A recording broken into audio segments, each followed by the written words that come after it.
Hello student, welcome back to our channel. So आज के video में हम देखने वाले हैं कमोडिटी डेरिवेटिव के कुछ क्वेश्चन आंसर हैं, उसको हम रिवील करेंगे। कमोडिटी डेरिवेटिव जो है, अगर आप ब्रोकिंग फर्म में जॉब करना चाहते हैं तो सबसे पहला सर्टिफिकेशन होता है इक्विटी डेरिवेटिव, और साथ ही साथ में कमोडिटी डेरिवेटिव का भी सर्टिफिकेशन होता है। इसमें डेरिवेटिव, इक्विटी डेरिवेटिव के बहुत सारे सर्टिफिकेशंस के कोर्सेज के जो सिलेबस हैं वो काम आता है। सेकेंड चीज़ ये कि बहुत सारी कंपनी है कि ये डिमांड करती हैं कि कमोडिटी डेरिवेटिव जो है वो आपको कंपलसरी करके लेके आना चाहिए, क्योंकि उनके पास ये सर्विसेज प्रोवाइड कराते हैं, बैंकिंग सेक्टर हो गए। और कमोडिटी डेरिवेटिव और इक्विटी डेरिवेटिव करने के बाद में आपको बहुत सारी फ्रेंचाइजीज कंपनी में भी जॉब मिलती है। हम अगर बात करें कि कौन कौन सी कंपनी में हमें जॉब मिल सकती है, तो सबसे पहला तो आपका आता है, वो होता है बैंकिंग सेक्टर, जैसे कि ICICI direct, SBI capital, Kotak Mahindra securities, HDFC securities हो गया। सो ये सारी कंपनीज आपकी होंगी। साथ में मोतीलाल ओसवाल, रेलिगेयर हो गया, जियोजित फाइनेंशियल, इंडिया बुल्स। सो ये सब एंजल ब्रोकिंग, इतनी जितनी भी कंपनीज हैं उसमें अगर आप कमोडिटी डेरिवेटिव करते हैं, करेंसी डेरिवेटिव करते हैं, इक्विटी डेरिवेटिव करते हैं, म्यूचुअल फंड डिस्ट्रीब्यूटर करते हैं, जो कि ऑलरेडी मैंने टॉप 4 सर्टिफिकेशंस बताए हुए हैं, अगर इतना आप कर लेते हैं तो आपको जरूर जॉब मिलती है। जॉब की प्रिपरेशन किस तरीके से करना है वो तो हम आपको बताते ही हैं। साथ ही साथ में अगर आप चाहते हो कि आपका एग्जाम जल्द से जल्द क्लियर हो और हम फर्स्ट अटेम्प्ट में एग्जाम निकाल के देने की 100% गारंटी भी प्रोवाइड कराते हैं, तो उसके लिए आपको क्या करना है, आप डिस्क्रिप्शन बॉक्स में जाइए, वहां पे आपको हमारा कॉन्टैक्ट नंबर प्रोवाइड किया गया है, वहां पे आपको वेबसाइट लिंक प्रोवाइड की गई है, वहां से आप हमें डायरेक्ट कॉन्टैक्ट कर सकते हैं, कॉल कर सकते हैं, व्हाट्सएप कर सकते हैं। डिपार्टमेंट के थ्रू आपको पूरी डिटेल्स बता दी जाएगी कि ड्यूरेशन क्या है, फी क्या है, फी स्ट्रक्चर क्या है, टाइम स्लॉट क्या रहेगा, अपकमिंग बैचेस कौन कौन से हैं, ये सब कुछ आपको प्रोवाइड करा दी जाएगी। सेकंड चीज, अगर आपको शॉर्ट टाइम में करना है, अगर आपको 7 डेज में क्लियर करना है, 10 डेज में, 15 डेज में क्लियर करना है, तो उसके लिए भी आपको क्या करना होगा, आप हमें कॉन्टैक्ट कर सकते हैं, हम आपका क्लियर करवा के देंगे सर्टिफिकेशंस। स्टडी मटेरियल भी हम खुद प्रोवाइड कराते हैं। सेकेंड चीज़ ये कि सर्टिफिकेशन का कोर्स कंप्लीट होने के बाद में हम इंटरव्यू की प्रिपरेशन भी देते हैं। जो हमारे पास क्लासेस लेते हैं हम उनको बताते हैं कि किस तरीके से आपको इंटरव्यू में आंसर देना है, रेज्यूमे कैसे मेंटेन करना है, क्वेश्चंस कौन कौन से पूछे जाते हैं, क्योंकि अगर आप सर्टिफिकेशन नहीं करते हो तो एचआर आपको कॉल नहीं करेगा। तो अभी कैसा हो गया है कि पहले आप सर्टिफिकेशन कीजिए, बाद में आप जॉब सर्च कीजिए। और अगर आप जॉब सर्च करते हैं, आप अगर इंटरव्यू दे देते हैं, बाय लक आपका इंटरव्यू क्रैक हो जाता है, तो they will ask you for the certification. तो सर्टिफिकेशन के बारे में वो आपसे पूछेंगे, तो आपको सर्टिफिकेशन करके देना है तो आपको एक टाइम पीरियड देंगे। जैसे आपको बोल सकते हैं 10 दिन में करो, 15 दिन में करो, या 1 महीने में करके लेके आओ, तो वो हम क्लियर करवा के देते हैं। ठीक है, अभी ये तो बात रही जो हम बताए कि किस तरीके से आपको पढ़ाएंगे। ऑनलाइन प्रोसेस ही हम सारा देते हैं, आपको ऑनलाइन स्टडी ही होगी, आपको कोई भी अपनी सिटी से मूव होना नहीं है, आप घर बैठे स्टडी कर सकते हैं और आपका एग्जाम क्रैक कर।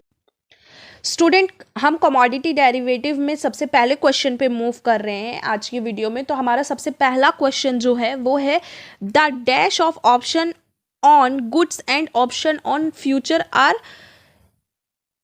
Conceptually the same. तो यहाँ पे बोल रहा है the dash of option and goods and option on future are conceptually same होता है।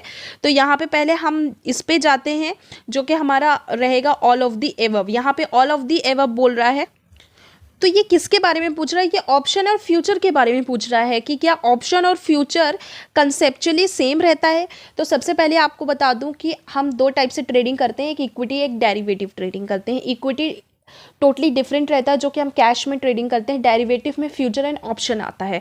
तो यहाँ पे पूछ रहा है क्या ये दोनों सेम होते हैं, तो ऑब्वियस सी बात है कि ये सेम होते हैं, इसलिए ऑल ऑफ द एबव में आंसर दिया है, क्योंकि इसका लॉट साइज भी सेम रहता है।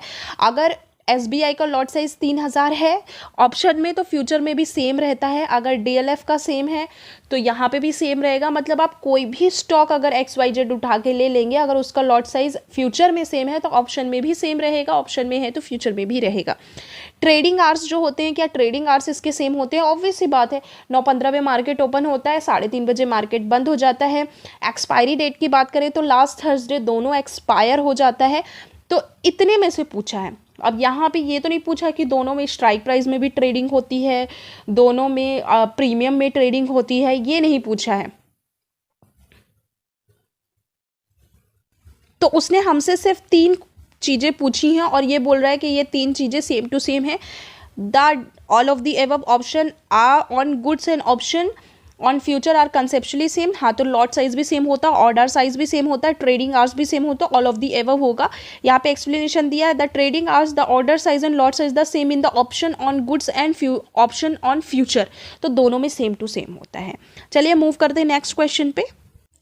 So student, moving to the next question, dash are those who buy the first and expect the price to increases from the current level। सो इनमें से एक बंदा है जो क्या कर रहा है, उसने बाई कर लिया है पहले, और वो क्या एक्सपेक्ट कर रहा है, तो price the increase from the current level. वो एक्सपेक्ट कर रहा है कि जिस पोजीशन से उसने बाई किया है उसको वो प्लस साइड पे जाना चाहिए। ठीक है, अगर वो प्लस साइड पे सोच रहा है तो हम इसको क्या बोलेंगे, इस बंदे को क्या बोलेंगे, तो यहाँ पे बोला है लॉन्ग स्पेकुलेटर्स। सबसे पहले मैं आपको बता दूं, लॉन्ग का मतलब होता है बाई करना, तो शॉर्ट स्पेकुलेटर नहीं होगा, क्योंकि यहाँ पे अगर होता आर दोज हु सोल्ड या सेल फर्स्ट एंड, तो यहाँ पे आपका शॉर्ट कहलाता। ठीक है, बट यहाँ पे बोल रहा are those who buy first and expect the price in to increase from the current level. तो इसका जो राइट आंसर है वो है लॉन्ग स्पेकुलेटर। हेजर्स नहीं होगा, क्योंकि उसने हेजिंग नहीं की है, वो ओनली बाई किया है। बाई करने के बाद उसने, ऐसा नहीं है कि डेरिवेटिव में उसने हेजिंग कर ली होगी, तो उसने हेजिंग नहीं की है, इसलिए इसको क्या बोलते हैं, हम लॉन्ग स्पेकुलेटर बोलते हैं।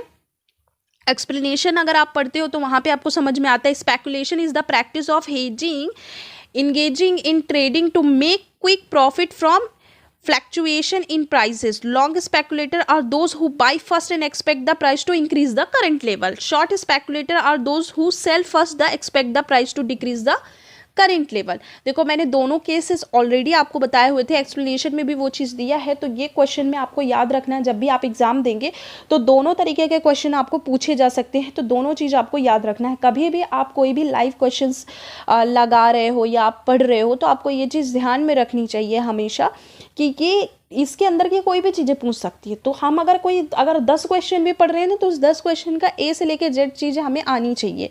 तो इसका जो राइट आंसर होगा वो होगा लॉन्ग स्पेकुलेटर्स।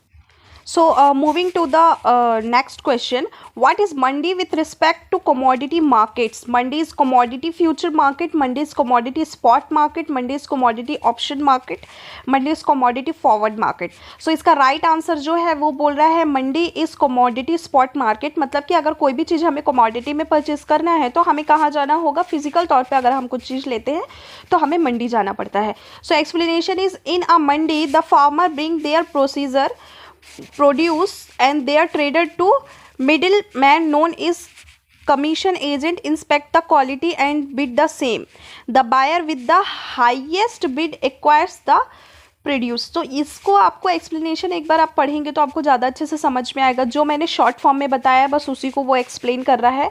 दस mandis are physical spot market in which the commodity are physically bought and sold by the buyers and seller respectively for immediate delivery. ठीक है, इमीडिएट डिलीवरी के लिए रहता है, जो कि फिजिकली बाई और सेल करने के लिए रहता है। तो ये इसका राइट आंसर होगा mandi is commodity spot market. So student आज के लिए सिर्फ इतना ही। अगर आज के कोई भी क्वेश्चंस आपको डाउटफुल लग रहे हैं या समझ में नहीं आए हैं तो कमेंट सेक्शन पे कमेंट कर सकते हैं आप हमें।